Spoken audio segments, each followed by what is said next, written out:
Yo, what's up, everybody? It is, what is it?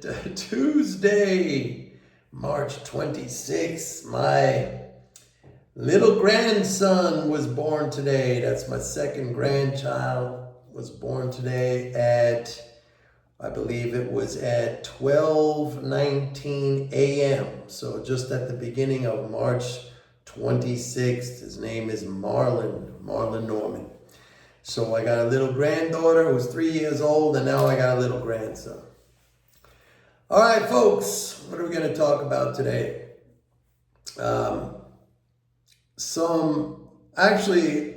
would discuss that with the reversion of leading flows back to normal trend. Remember, I was talking about that period from mid-February until March 1st when we had, yesterday I spoke about it as a mini COVID stimulus. We had an 800 billion transfer in that very short period, in that February to March 1st, 800 billion. It maybe was even over 800 billion. I don't remember the exact number. I talked about it a few videos ago. So 800 billion in the period, basically not even a month. It was like from mid-February where I said that the flows were going to peak, but then I forget to calculate in there the first of the month payments on March 1st. 800 billion in a matter of weeks. I mean, if that's not a mini COVID stimulus, I don't know what is. So that it should show you the correlation. I've been doing these videos for so long talking about these flows. All my analysis, which is MMT based, is also based on these flows, which I look at every single day. And again, this is not information that I have in some secret black box. This all comes from the daily Treasury statement. I mean, the Treasury literally, they release these numbers. So I have a whole database that I've kept over a period of years. And you don't even need a database. I mean, you very quickly could do a year-over-year analysis. You could look at it, how it's trending over, a couple of months, a couple of days even, and get the picture. So this should show you the correlation. Now, there are going to be times when you're going to have emotional reactions that might kick in to move the market or skew the market for a day or a couple of days or maybe slightly longer. But at the end of the day, the bottom line is that it's these flows in transfers between the government and the economy. That's what drives everything, okay? And I always use the term transfers because that's what they are. I stopped using, by the way, the term the deficit, which is totally misleading and it totally has a negative connotation attached to it. I never use that term anymore. I use net government transfers.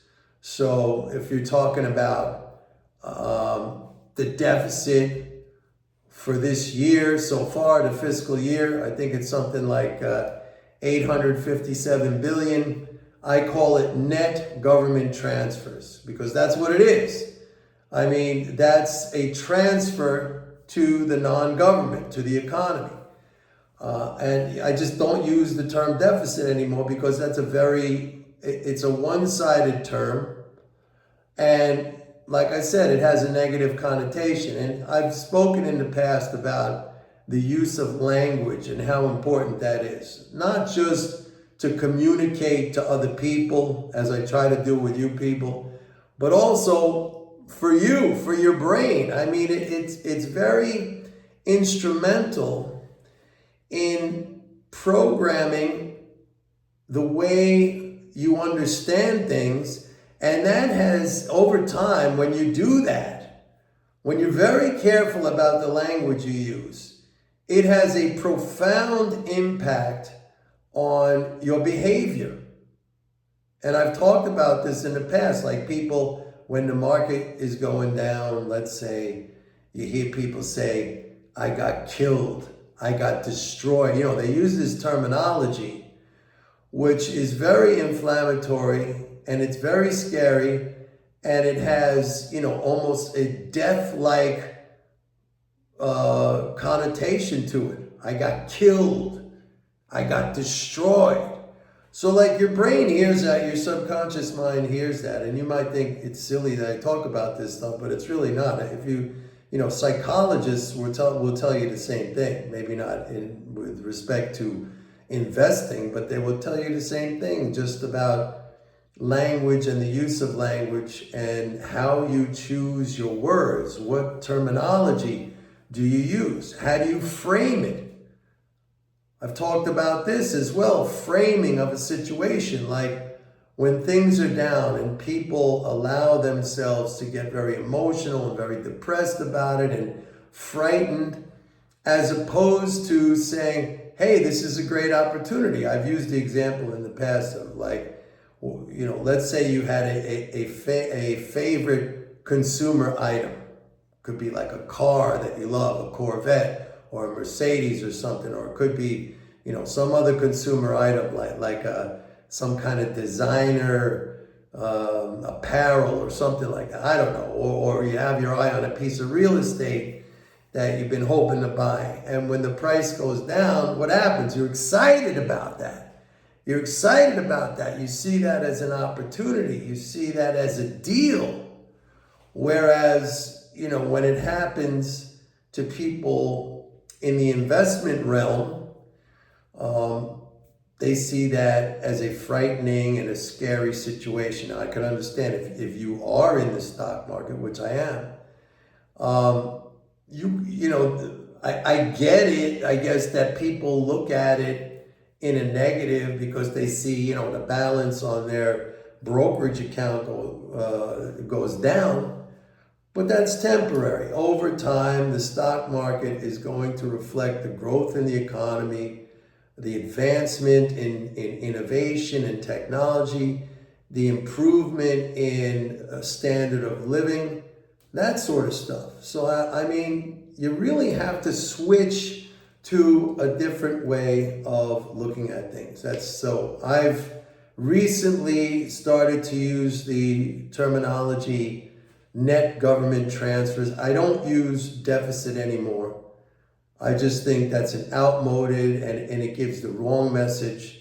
So I'm really conscious about this. I'm conscious about the language that I use, because this is all part of, improving your behavior, improving your mental game, making you more resilient. All right? So just be aware of that. Anyway, that period from mid-February until March 1st, and I think it kind of peaked around March 5th, at least the market pretty much. Then we had that 800 billion transfer. Huge, in a very short period of time. So you see the correlation. Now we're down. Actually, the leading flows, Treasury withdrawals, they were up to like 850 billion a month. Now they're down to, if I could remember, I think they're down to around 515 billion. So that's a big, decline. It's within the trend that we have seen all this year, and it's not going to stay at 515. We'll probably get up closer to around, I think the average is something like around 600 billion a month. So, it varies. It also depends on what time of the month we're in. Like tomorrow, we're going to get a Social Security payment. So that'll bump it up a little bit. And then on Monday, that's April 1st, we're going to get the first of the month payments. That's going to be like 100 and something billion flow.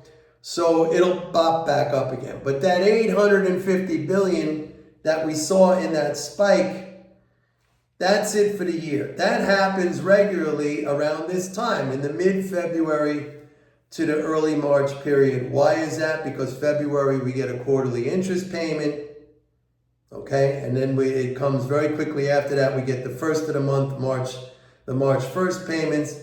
And those two things bunched together, that causes that leading flow to spike up. Then it comes back down to normal trend. But, the normal trend nowadays in terms of the flows, and I talk about this every single day ad nauseum. Maybe you guys are sick of hearing about it, but, I always think like repetition, repetition, repetition. That's how we learn, right? The normal flows of, 600 something billion a month, or I always say this, 7 trillion plus annually. That's enormous, okay? So I keep saying, and I've always said, throughout this last couple of years, I kept saying yeah, we could have these corrections based on tax strain and this and that, but the best way to look at this situation is that you have these ongoing massive leading flows. Okay, use a swimming pool analogy. I mean, that water is coming out of that pipe at a very, very rapid rate in a volume, not only the rate that is coming out, the volume of water coming out. I mean, you need a really big swimming pool. As a matter of fact, to take the analogy to the next step, the owners of the swimming pool are now thinking that water's coming out with such volume and at such speed that we need to make a bigger swimming pool, otherwise, it'll overflow. So that's what's happening to the economy. The swimming pool actually is expanding, and that's the expansion in the economy. So really the best strategy is to I talked about the tiger analogy yesterday, where you lay there quietly and you wait, ready to pounce. You can try to play, but then I get attacked for it because, you said back in December there was going to be a market correction and there wasn't, Mike, so your stuff is useless, it's worthless. Yeah, we didn't have the tax drain that I thought, or it was very quick. We had a drain and then recovered, boom. And again, I always say, step back, play the big picture, be like Warren Buffett. He's not going in and out, in and out, in and out. Yesterday, I did a whole video on that about how I think the real motivation for most people, and I'm going to say this again, it's another thing that I think I can repeat over and over again, and people will get pissed off at me, but it happens to be true, that most people are in this game not to make money. They think they're in the game to make money, but most people are in the game for the action. For that gambling casino style action. They want to be boom, boom, buy, sell, buy, sell, buy, sell. And I just don't, I don't see that as a winning strategy. That's not to say some people do well at that. I've spoken many times about my personal experience as an independent trader on 4 different futures exchanges, where I saw literally with my eyes all the players in these pits. And some were able to, eke out, maybe make a pretty decent living doing that, but they were in the single digit percentages of the people that I saw. Like the low single digit percentages. Maybe you're talking about in a pit like, I traded in oil. I traded in the S&P pit in Chicago. I traded in the gold pit in New York. Maybe we're talking about, and these pits had, hundreds of traders like all wedged in there. You basically were talking about, I don't know, maybe a half a dozen guys who were able to do it that way. And they were still considered small, okay? The big players, they played for, the macro picture. This was, I don't know, maybe last year. I don't know if it was 2022. I did a podcast, which I recorded here on my YouTube channel with a famous S&P, former S&P futures trader, this guy named Louis Borsellino. He was known throughout the industry. And, when I was in Chicago in the S&P pit, he was the big guy. And by big guy, I mean he ran that pit, and he was very, very successful. And I remember watching him when I moved to Chicago and I became a member of the Mercantile Exchange, and I went into the trading pit for the first time. You know, he stood out. Some of these guys, you know, they just, you gravitate towards them because they're really, there's something to behold. They're like a force of nature, you know. And I noticed over time, like my penchant, my thing was always to sell. I was like every other independent trader down there. For some reason, we were all kind of, you know, married to this idea like the market's going to crash. Like all the time, we were thinking the market's going to crash, and like every rally we wanted to sell.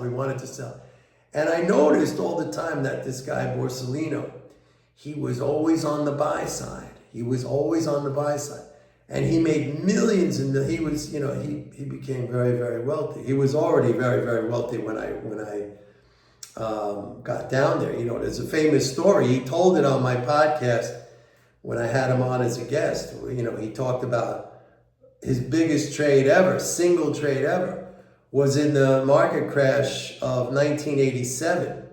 That's, for those of you who remember, the Dow dropped 22% in one day. I mean, that would be like like an 8,000 point drop in the Dow right now. Okay, that happened in one day. And guess what? He made all his money on the buy side. He was actually in Switzerland on a vacation, and he just coincidentally walked into a shop in Zurich. I think he said he was going to buy a watch for his wife. And he looked up at they had like a ticker tape or something there, some kind of, or maybe, I don't know, CNBC was playing at the time there in that store. And he saw the market so down, and he said to the guy in the store, "Is that right? I mean, is that thing right?" He said, "Yeah, the market in New York is crashing right now." So he ran out of the store. He went directly to the airport. He booked a flight. He got on a flight. At that time, it was the Concorde. Remember the supersonic jet? They don't have them anymore. They went out of service. One was retired. Another one horribly crashed, the Air France one. He got back to New York the next day. The market opened up. And this is another famous story because George Soros had a huge long position in S&P futures. And before the market opened, he called his broker. This was Shearson at the time, for those of you who remember, you know, some of these old-time names on Wall Street. I'm an old-timer. Shearson was a brokerage house. Apparently, Soros gave an order saying, "Just get me out, sell everything." And he had like a couple of thousand contracts to sell at the open. And the broker comes in asking for bids, and there were no bids. And Lewis, when he tells his story, you know, he kind of communicated with the Shearson broker, said, "Where are you? Where are you at?" And the Shearson broker said, you know, I'm down 500. In other words, I'm going to offer him down 500. And Lewis said, "I'm going to offer him down 1,000. And then the Shearson broker was like, "I'm going to offer him down 1,200. And then Lewis said, "I'm going to offer him down 2,000. So Lewis was pushing the market down to buy. And when the market opened, it was pandemonium. And the Shearson broker he was just offering and offering and offering. There were no bidders. And then the way Lewis tells the story, across the pit, in the midst of this pandemonium, as the Shearson broker is offering down these 2,000 contracts, you know, at such a discount, the Morgan Stanley broker comes in and bids like 300 points higher or something like that. Lewis instantly turns around, buys a huge lot from the Shearson guy, turns around and sells it to the Morgan Stanley guy, and instantly made $3 million. That was his biggest single trade ever right there. Then he said he went into the bathroom and threw up. How's that for a story? Folks, those were the good old days. We don't have that anymore with with this cockamamie electronic trading. It's no fun. I mean, that was like cowboy stuff, man. That was cowboy stuff. And I'm happy that I experienced it. Anyway, I got sidetracked on this story. I like telling all these stories. You know, I feel very blessed and very lucky that I had the possibility to experience this. It doesn't exist anymore. Doesn't exist anymore. So, but he made, what I'm saying, he was big. And I asked him on my video, on my interview of him, I said, Louis, you know, I always used to see you on the buy side, right? That's why I started telling this story, because I'm saying, like, just wait. If the fundamentals are bullish, wait like the tiger to pound. And Louis said, Mike, the stock market's been going up for like, you know, he said like 150 years or something like that. I mean, the Dow Jones is like what, 1880 or something like that. So now we're, you know, now it's like 160 something. He said, why am I selling? Why am I selling? I mean, there's going to be periods of time. You could literally go back and look at the Great Depression on a chart. If you look at a chart, like a history of the Dow Jones, go try to find like the Great Depression. It's like a little tiny. Now, I'm not saying those times were good. They were not good. They were terrible. If you want to hear another story, John Maynard Keynes, the famous economist, okay, a lot of modern day economists, mainstream, whatever they call themselves, they scoff at Keynes, okay, because Keynes believed in the government as kind of a force in the economy. It has that fiscal power and it should be used.